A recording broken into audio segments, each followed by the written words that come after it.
Bonjour. Ouais, c'est bien moi. J'aurais bien vous faire un petit coucou parce que j'ai eu quelques encouragements, au moins deux. Ouais, vraiment, beaucoup pour me déclencher un petit air. Non, j'ai toujours autant de plaisir à venir vous voir, bien sûr. Et n'arrive pas moins qu'on est toujours dans cette période de confinement. Mais ça fait du bien de voir des gens sympathiques. Bon, la dernière fois j'étais venu vous voir. Je vous avais fait un récit néo-socialiste du grand Big Bang.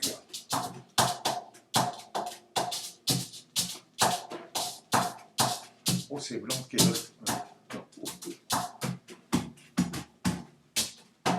Donc, effectivement, le grand Big Bang, avec tous ses effets indescriptibles, incroyables, pas racontables du tout, et pourtant je m'y risque. Si bien que,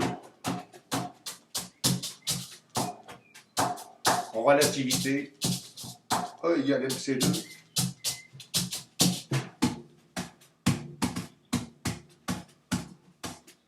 quantique, la particule, oulala, particule, boum, qui éclate et tout, machin, qui fusionne, la fusion, bientôt. Pour l'instant, on est à la fission, mais ça va pas tarder. Donc tout ça, boum, boum, boum, boum, crac, crac, ça fonctionne. Et donc vous, maintenant, vous connaissez tout ça par cœur, n'est-ce pas? Héroïque. Donc aujourd'hui, on va prendre un sujet qui est aussi très intéressant, dont on a parlé très longtemps, depuis, on en parle depuis combien? 2500 ans. Ça fait vieux, hein? Donc ce sujet fort important, surtout pour un néo-socialiste, c'est le mythe de la caverne. Tel que nous l'a raconté notre ami Platon,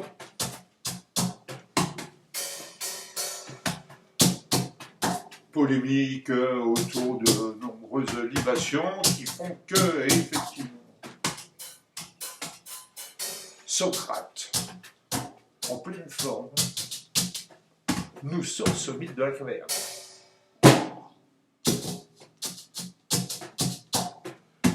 Sujet précieux s'il en est, à l'époque du grand confinement, où effectivement nous aurions tendance à confondre réalité et illusion. Il faut dire que le gouvernement ne demande pas de nous instruire sur ce sujet.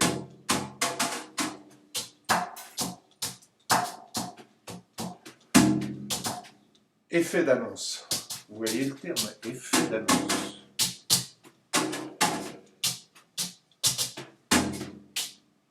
Communication. L'effet d'annonce est bien une réalité, mais qui cache une autre réalité, que ce n'est qu'un effet d'annonce, et non pas la réalité. Très complexe. Donc, si complexe que j'ai décidé de vous en entretenir, de façon à ce que vous n'ayez plus aucune illusion sur le sujet. Alors, c'est l'époque du grand confinement, donc vous êtes chez vous, pas moyen de sortir, pas d'autorisation de sortir, sinon contravention. Contrevenants, c'est pas marrant des contrevenants, donc vous restez chez vous. Vous êtes au rez-de-chaussée, par exemple. Une grande fenêtre qui est directement sur la rue. Rez-de-chaussée, voilà, comme ça. les rideaux, un peu flous, un peu vagues, mais qui laissent passer la lumière. Et qui, effectivement, font un très bel écran pour des ombres, on pourra appeler chinois, vu cet affreux virus, ces ombres pourraient peut-être être chinoises.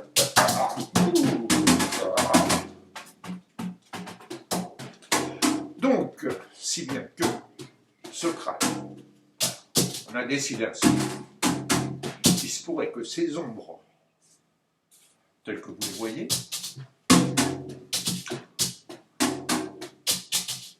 portent dans leurs petits bras, par exemple, vous voyez une ombre, très calée, ça fait un drôle de terre, vous dites, tiens, elle est dans ses petits bras ou quoi? Voilà, les chiffons qui se mélangent et tout, quoi. Donc, si bien que quand cette ombre-là, vous imaginez qu'elle porte un bébé. Vous voyez une espèce de truc qui se dessine, si c'est une piétade. Oh, mais, bébé, ça pourrait être aussi bien une poupée, un baigneur. Et que sais-je encore?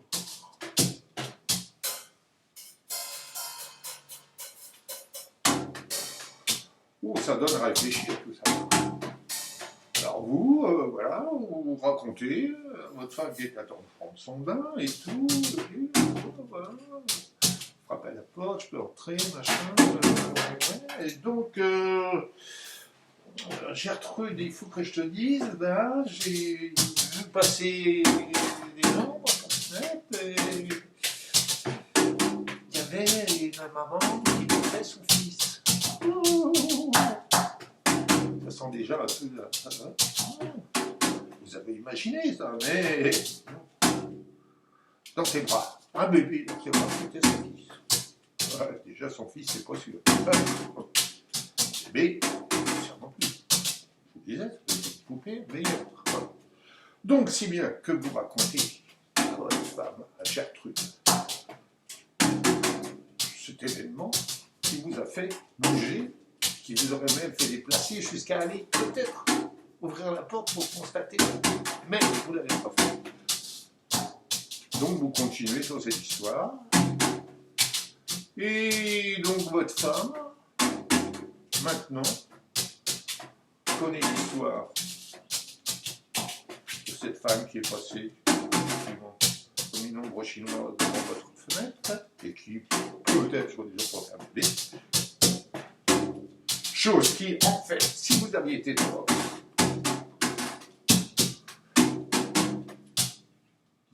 ça aurait paru invraisemblable, parce qu'en fait, c'était pas une femme,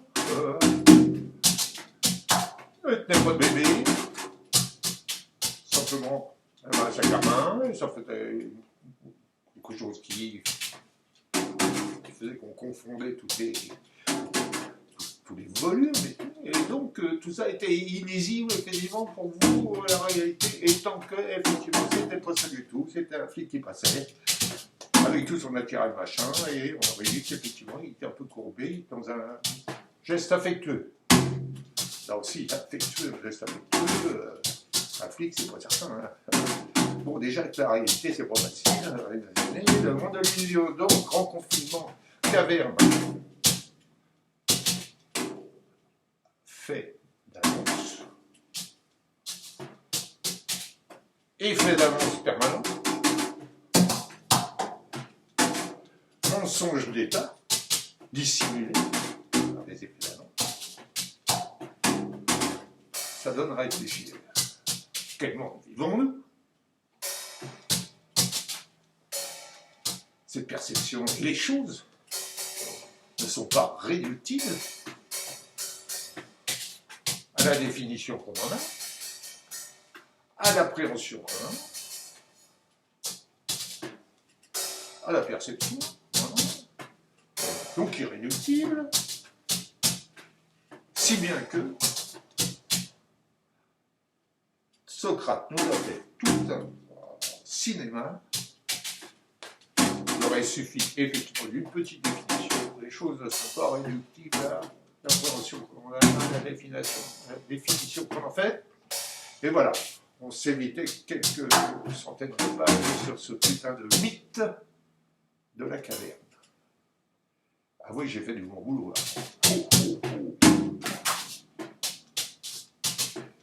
Et j'ai envie de me distraire un peu parce que c'est plus pénible. Ça chauffe. Ça chauffe.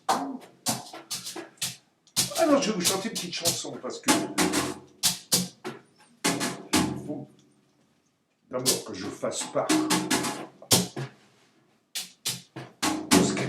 ce qui était mes préoccupations de jeune homme, de jeune néo-essentialiste par rapport au monde vague, important et grossier, le monde du travail, le monde des femmes, bon, ça c'est le monde des mots, tout un travail, le monde des animaux, de la nature, et ainsi de suite. Bon, certain. Donc, en fait, pour vous distraire un tout petit peu et vous mettre dans le coup de ce que peut être un jeune néo-essentialiste, je vais vous chanter une petite chanson. Et pour cela, je vais m'accompagner d'un instrument que j'aime énormément. Et à moi, ça fait 50 ans que je balade cette guitare.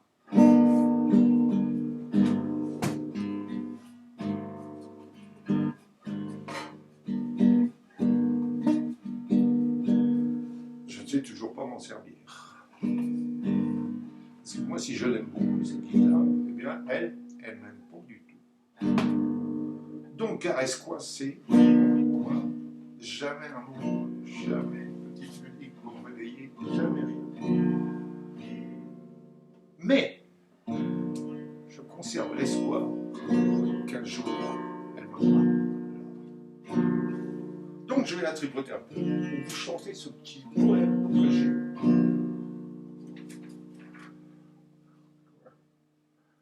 que j'ai écrit il y a tellement de temps.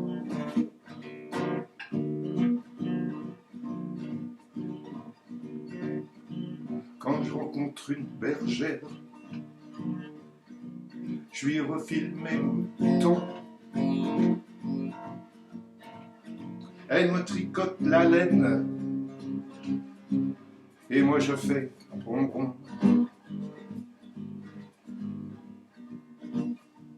On m'a montré moult chemins, souvent demandé quel est le tien. Moi c'est celui des bergères, desquelles j'occupe les mains. C'est pas toujours coton, mener cette vie à la con. Où la bénédiction des dieux, c'est d'ayant plein les yeux. Je m'assois sur la tête et pense avec les reins. Le monde est à l'envers, mais je ne m'y salis pas les mains. On m'a montré moult carrières en me disant qu'il faisait faim.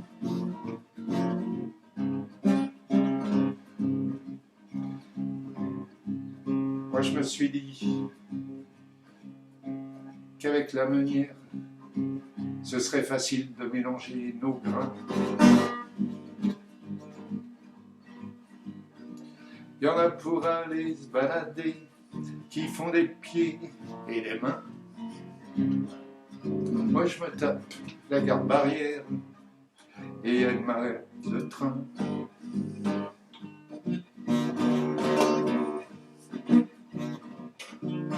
On m'a souvent parlé du dernier voyage. Moi j'aurais des témoins, comme quoi sur cette vieille terre je n'aurais fait que du bien. Alors ma dernière prière, soyez gentils, Saint-Pierre. Quand il me faudra grimper les cieux, faites-moi bander, mais les yeux.